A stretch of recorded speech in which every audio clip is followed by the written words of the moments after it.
Hello YouTube! Welcome in, welcome in. We are watching some Kentucky Ballistics.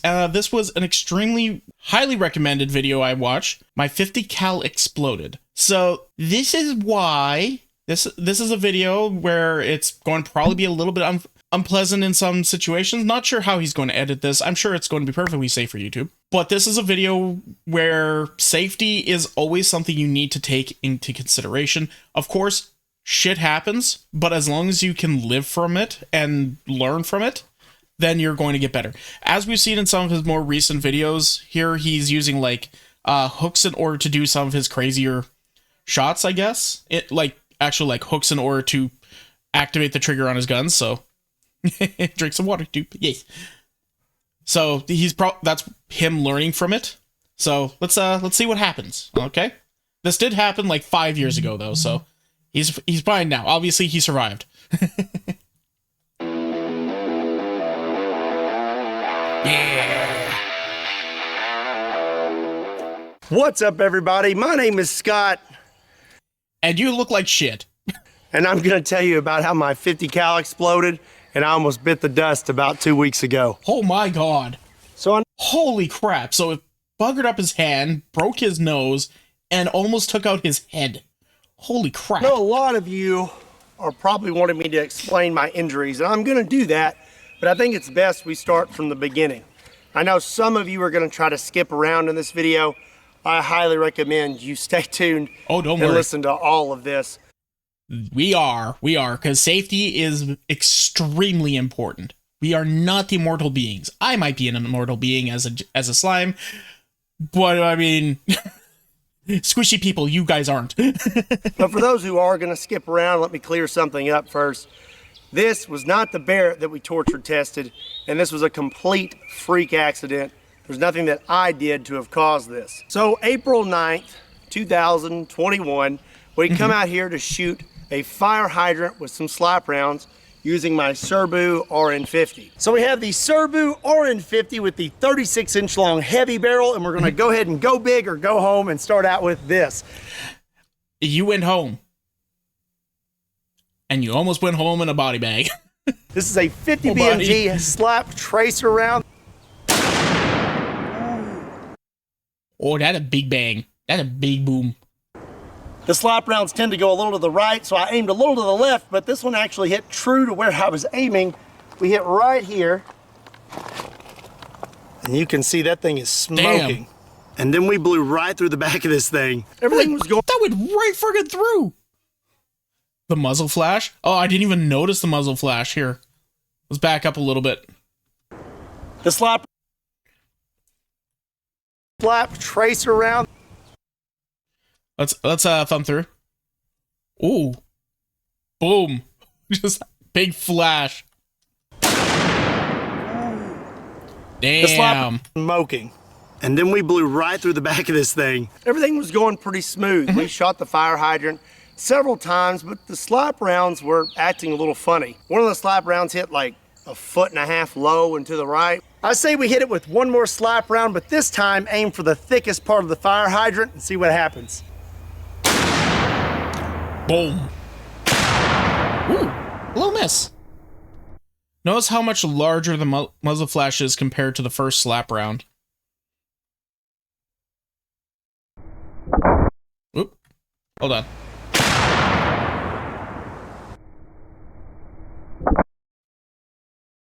Oh, that's the first slap one. Okay. Slap one. Yeah, we saw that. Okay. Oh! Oh. Oh, that's not good. That should not be good.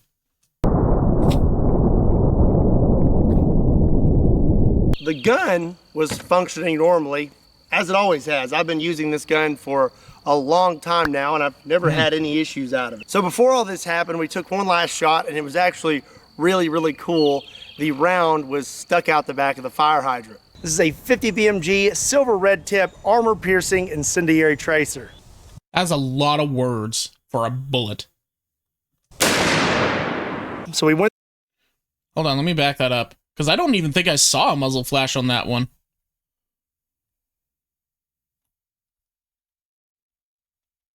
Yeah, there's no muzzle flash. So we went through the top of the fire hydrant. Just boom, like that. Oh my God. Oh my gosh. It's like an arrowhead. It's just stuck out the back. After that, I decided I was going to take one last shot with a slap round and try to hit the thickest spot on the fire hydrant. So before I loaded my last slap round, I know that there was no barrel obstruction because I literally found the round in the fire hydrant. But this last round that I loaded into my Serbu RN50 was a very, very hot round, and I had no idea. And there's really no way for me to have ever known that this round was as hot as it was.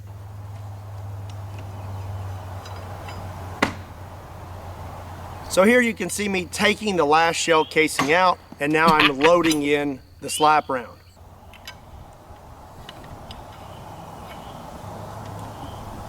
I screw the cap on all the way, and the gun closes completely and everything is functioning as normal. And one thing is something someone may mention is maybe I didn't screw the cap on all the way. Well, you can clearly see the cap is screwed on all the way, and this gun actually will not close if the cap is not screwed on all the way. So everything was functioning good on the gun. What I didn't know was the slap round that I put inside it was extra, extra hot. And Okay, he keeps saying this extra, extra hot. I'm going to hopefully he explains exactly what that fully means in this video. Otherwise, I do have somebody here that is willing to tell me what's going on with that. Where hug? Weird. Why did the hug not go through? Sit tight, Slickwood. After the video, we'll see about getting that fixed for you, okay? I apologize.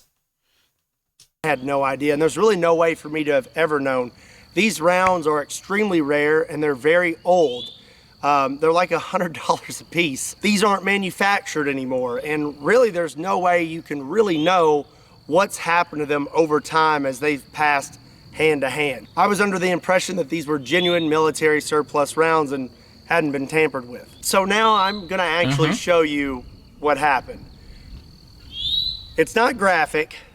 All the graphic stuff happened after the fact, and I'm gonna tell you all about that, but I am gonna show you what happened just so you can see what happened to me that day. Boom.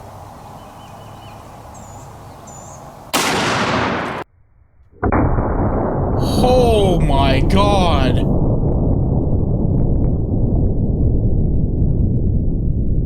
It blew everything off the table, off of him, and him right out of his chair.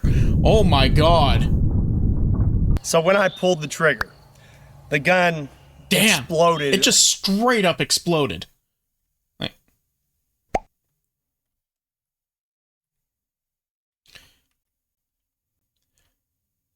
it looks like the explosion started like right in the middle here, almost. Granted, that's probably the muzzle flare just blowing back and all that, but it like exploded right over here. It kicked off the entire like butt and everything, blasted him in the face. Thank God he was wearing eye protection. Dude, you dropped something. Yeah, you dropped everything. Jesus.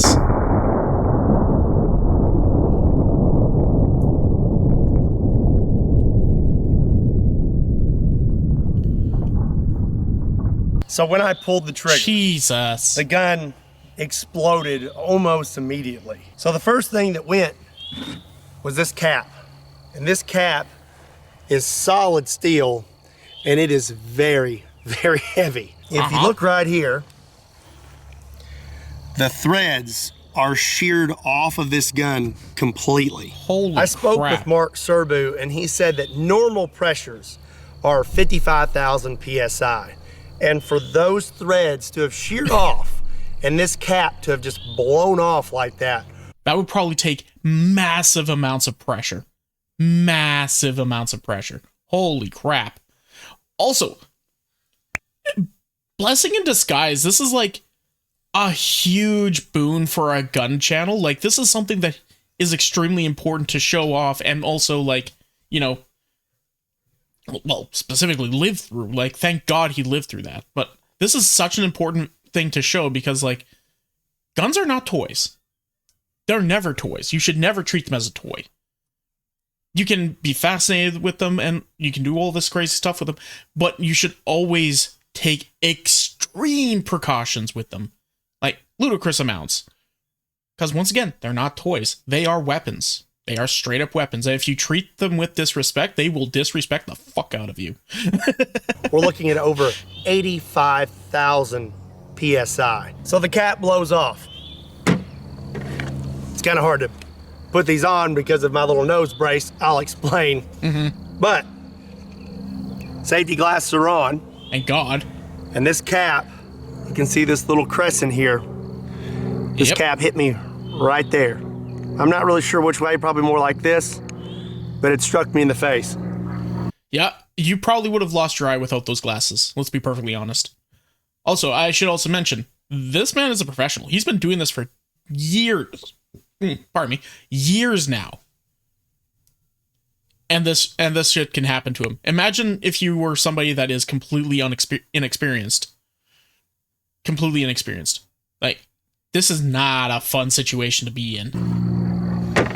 When this cap could have broken a cheekbone. Hit me in the face, it broke my orbital bone in 3 spots. Here. Oh, it did break his cheekbone. Here and here. Oh no. It also broke my nose, and that's why I have this on. I've had to have facial surgery to repair all this. Here's the really bad part though. On this lower, normally there's these 2 ears that stick up right here. And this is what prevents you from closing the gun when the cap's not on all the way. If the cap is on all the way, it will fit perfectly right here with those ears pushed up against it. When the cap blew off the gun, it came straight back, shearing those ears off the lower. One of these is still at the hospital, and this is the one we found. This one zipped right past my head, went inside my hat, blew a hole through it. Holy crap. And took it off my head, what appears. That's what took your hat off? I thought it was just like, you know, something bounced off the bill of your cap. I didn't expect that shrapnel literally beamed it right off your head. Oh, that's horrifying. Dude would have lost an eye at best. Wouldn't surprise me if his glasses saved his life. Oh, guaranteed. Guaranteed. It's amazing what just the littlest of safety equipment can do in order to keep you alive. And that's why hot rounds are so terrifying. Yeah, Jesus. 7 to 8 feet. Now the other one is what almost ended me. The other ear hit me right here in the throat. It proceeded to lacerate my jugular vein and then punctured a hole in my right lung. As for my hand, my best guess is this is what did it. In the video, you can see that the stock almost disappears. That is horrifying. That is horrifying. He almost got Tony Starked. Sorry, I'm making light of this, but like, thank God he's alive. He's well.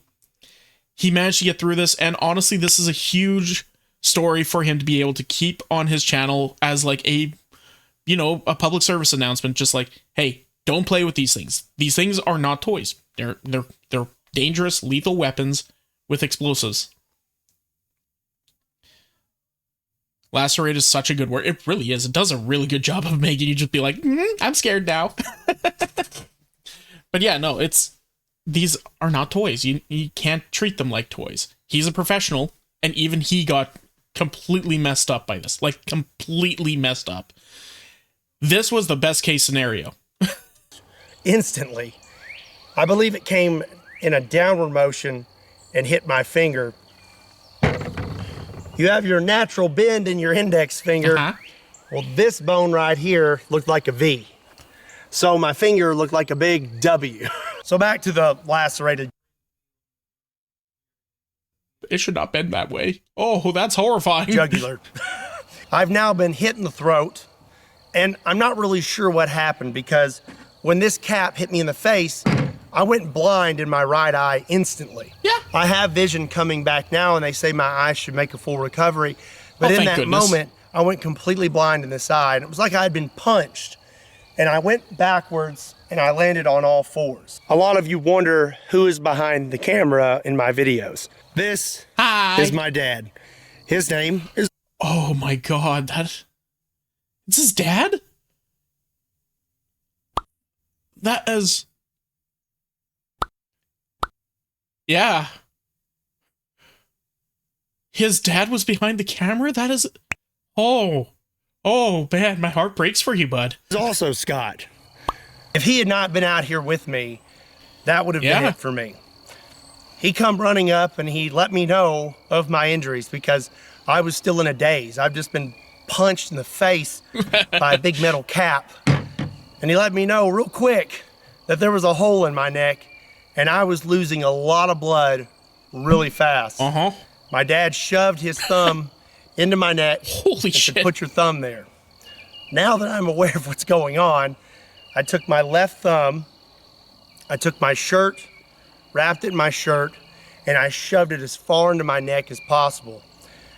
I was not aware that my jugular was lacerated, but I did know this is really bad. I have a law enforcement background, and I've been trained in injuries and wounds and gunshots and things like that. And I know very well that if you get hit in the neck, that's game over, man. That's game over. It's not good because you can't tourniquet a neck. After I had plugged the hole, I applied extreme pressure, pinched my head down into my hand, and made a run for the truck. So the truck here was right near us.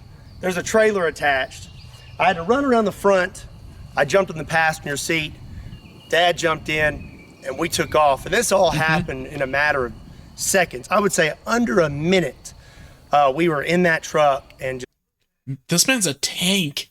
Holy shit. Do you know how much pain he would have been in this moment? Like, the adrenaline would have been helping because that would at least, that and his training would have gotten him through a lot of this. But the second he sat down and then would be able to get that moment to just, you know, breathe and all that adrenaline goes away, all that pain would just be crashing in. Holy crap. Just hauling tail into town. Something I forgot to mention, this upper weighs like 25 pounds. And you can see in the video that it just gets thrown off the table. So much pressure came out the back of this upper that it launched it off the table. It's an insane amount of energy that was thrown into my body. So now we're driving very fast into town. I am applying constant pressure to my throat and I'm breathing very slowly, trying to control my heart rate because the faster your heart rate, the faster you're going to bleed. My dad's driving, so I thought it would be nice of me to call the ambulance. My dad didn't agree with this, but I wanted to do it myself because I wanted to try and stay awake. I needed to be doing something to keep myself conscious. If you have an iPhone, there's this nifty little feature on the side here, and if you hit that button one too many times, it'll call 911. This can be kind of annoying. You're probably going to have to give that call, give that phone a little bit of a, you know, a listen to, and then let them know on the other end. Yeah, that was just for demonstration purposes. I apologize. Please disregard. I apologize. Because that would probably have called right then and there. When you're trying to shut off your alarm in the morning, but when there's a lot of bodily fluids on your phone and you can't open it, it comes in really handy. I got on the phone with 911 and I let them know what had happened and that we were coming into town and they were going to send an ambulance to meet us halfway. There were several times where I thought I was going to pass out. And I knew if I passed out that was going to be it because my dad's driving. If I pass out, who's going to keep applying pressure to my neck to keep me from bleeding out? Times like this, you really need something to focus on, and I focused on my kids. I had their faces in my brain, and I just focused on them, and I fought as hard as I could. I stayed conscious the entire time. We met the ambulance halfway, they got me loaded up, and we took off towards the hospital. And like I said, I know that I was in a bad spot, and I don't know if you know this, but if your jugular is completely severed, you have 30 seconds. I knew that being hit in the throat, I may not have much time. That's horrifying. And to think, like, there are people now who are trying to recreate stupid events like this for the views. He was not trying to make this happen for the views. He did not want this video. Nobody wants this video. Not the viewers, not the creator, not the family of the creator. Nobody wants this video. And yet there are people who are trying to do like their 30 seconds of fame, jumping off giant docks or playing in traffic or getting into fights and all that sort of shit. Like these prank YouTubers and all that, prank tubers. And they're throwing their lives away for no fucking reason. This guy did not ask for this, did not want this. Sure, it made for a very good video. It brought a lot of great stuff to his channel, but he didn't want this video. This was not what he wanted. He wanted to shoot a fire hydrant with some old bullets. That's all. Don't take your life for granted, people. There are people who care about you, who want you to be safe and happy. A few 100,000 views, a few thousand views, whatever, is not worth your life. Good the Lord. closer we got to the hospital, the more my confidence built, and I thought, hey, maybe I'm going to be all right. When I was in the ambulance, I asked them to cut my shirt off because I was having trouble breathing, and I thought maybe I'd been hit in the chest as well. They cut my shirt off. There wasn't anything there, but when I got to the hospital, they x-rayed me, and they said my right lung had collapsed because it had filled with blood, and that was from this little guy here puncturing my lung as well. So from there, they had to intubate me while I was wide awake, and I tell you, that is not fun. Oh, holy crap. So not only did you live through the gun exploding, not only did you live through putting pressure with your thumb literally holding your jugular together, you also had to go through surgery without being put under? Fun. Take this long metal rod with a point on it, and they stick it through your rib cage, and it wasn't fun. After that, I was feeling a little better. I could breathe a little better. And then they wanted me to take my thumb out of my neck, and I was like, we're not taking my thumb out of my neck. You just wrap it up with some tape and stay there. But they told me I had to take my thumb out of my neck. So they had a bunch of gauze and packing, and as soon as I pulled it out, they packed my throat. When I pulled my thumb out, that's when I saw my finger, and they said that I audibly said, oh, that's not good, because my oh, that ain't right. Yeah, some surgeries can be done while you are awake, though they do try to numb you. True, I don't think they had the chance to numb him in this regard. my finger looked like a big W. They informed me after that they were going to have to life flight me to Vanderbilt Hospital in Nashville, Tennessee. Very, very good hospital with very, very good doctors. Obviously, I'm here making this video. Big shout out to Vanderbilt Hospital. You guys are the best. So now they're about to knock me out, and he's probably so grateful for that. Just like, please, let me sleep. At this moment, I realized that this may be the last time that I see my wife or see my dad, because once they knock you out, you never know if you wake up. Either they're gonna fix you or you're not waking up. My wife had arrived. I called her in there. I held her hand, and we had words, and then I called my dad in to pray. And after that, I remember waking up in Vanderbilt Hospital, hooked up to every machine possible. I'm going to throw some pictures. Bro turned into the Terminator for a little bit. That is crazy. Pictures in here.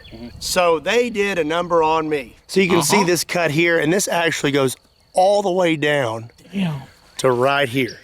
To repair my jugular and my lung, they had to open up my chest completely. They cut me completely open, just like open heart surgery. They told me a guy my size should hold 6 to 8 units of blood, and total, from all the blood I lost from the initial injury and the surgeries, they had to give me 5 units. Oh! This is just the Team Fortress meme. My blood. He just punched out all of my blood. Oh my god, through the ribs, everything. Oh yeah, no, they probably had to crack his ribs. Oh my goodness. But all his blood, just all gone. All his blood is gone. Make sure you donate blood, people. If you are able to, make sure you donate blood. It can save a life. There was also a chance that I could have had a stroke. To repair your jugular vein, they have to pinch it off. Well, your jugular vein supplies the oxygenated blood to your brain. So they can only pinch it off for so long. They pinch it off, they repair it, then after that, when they open it back up, all that blood rushes into your brain and there's a chance you could have a stroke. Praise God, I did not have a stroke as well. As for my hand and my face, they had to do surgery on that as well. I have pins in my finger to hold it in place. And like I said, they had to repair my orbital bone in 3 spots. As you can see, they cut me here and right here. And they also cut inside my mouth, all the way back here to the front to be able to get to all of those spots. So I had a breathing tube in, but I still wanted to talk. I wanted to know what had happened to me and what was going to happen. Well, my nurse, Cody, shout out to that guy, best nurse ever, brought me a dry erase board so that I could write and ask questions. I wanted to talk to my wife. Well, he would call her for me, and then I would write out what I wanted to say, and he would say it over the phone for me, and then I could sit there and... Bro, I'm not reading this. I'm not reading this. No, please don't make me read this. Please don't make me read this. Man. But what a G. What a good nurse. Talk to my wife. Also, I really wanted a Mellow Yellow. I was craving it so bad. When I was finally unhooked from everything, I remember sitting in my room, and he peeked his head in. He was like, "Can you eat and drink now?" And I said, "Yeah." And he handed me a Mellow Yellow. Coolest nurse ever. So for about 2 days, I had tubes coming out of the front of my chest, 1 tube coming out of my right side, and 1 tube coming out from behind my collarbone to drain everything around my lungs. And I had to carry this little vacuum pack with me. They removed those really quick. I'm healing extremely fast.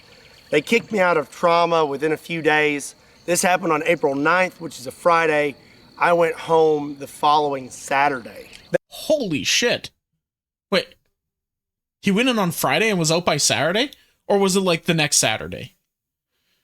I would expect at least the next Saturday. Was literally just like a day? Pretty much just a day over?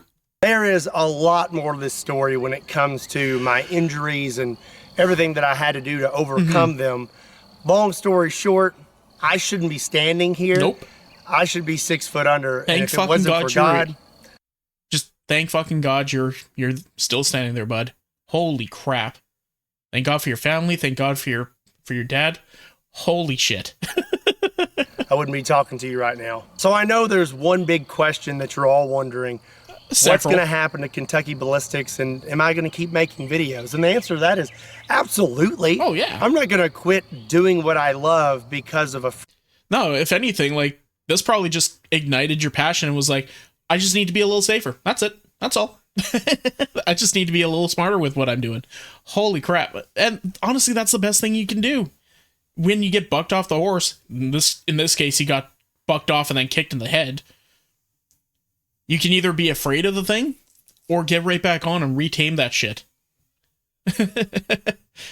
I mean, like he said earlier, he was part of the police force, right? He's been around firearms his entire life. He knows what the fuck he's doing. This was just a very unfortunate situation, and now he's probably just a lot smarter for it. That's a freak accident.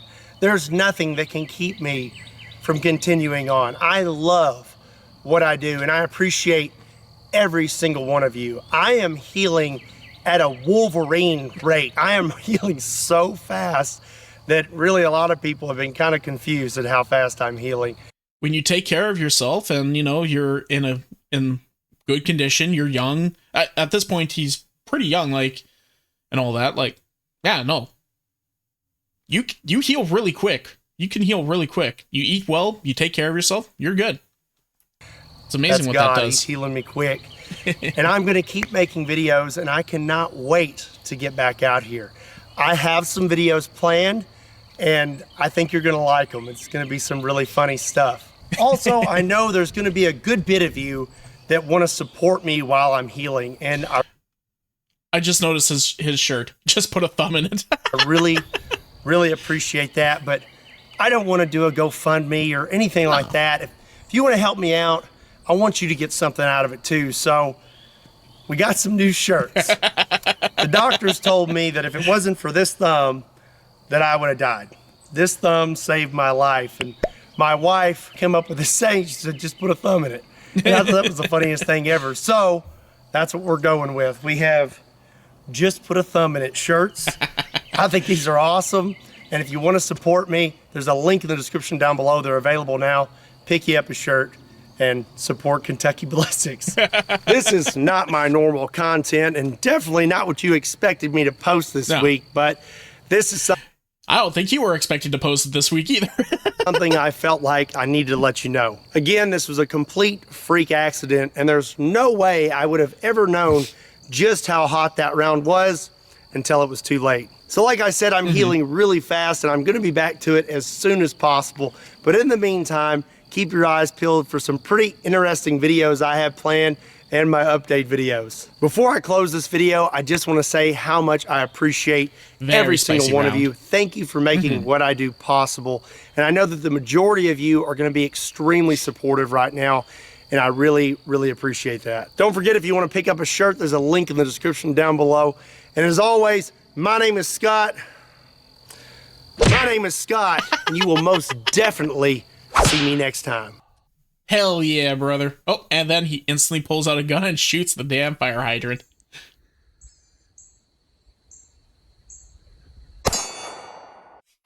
But that was great. That is such an important video to have. Like, and thank God that he was able to get a bunch of footage of it that wasn't very graphic, so he could put it on YouTube and give people very good, concise information about what it was like to go through that sort of situation. And like, oh my God,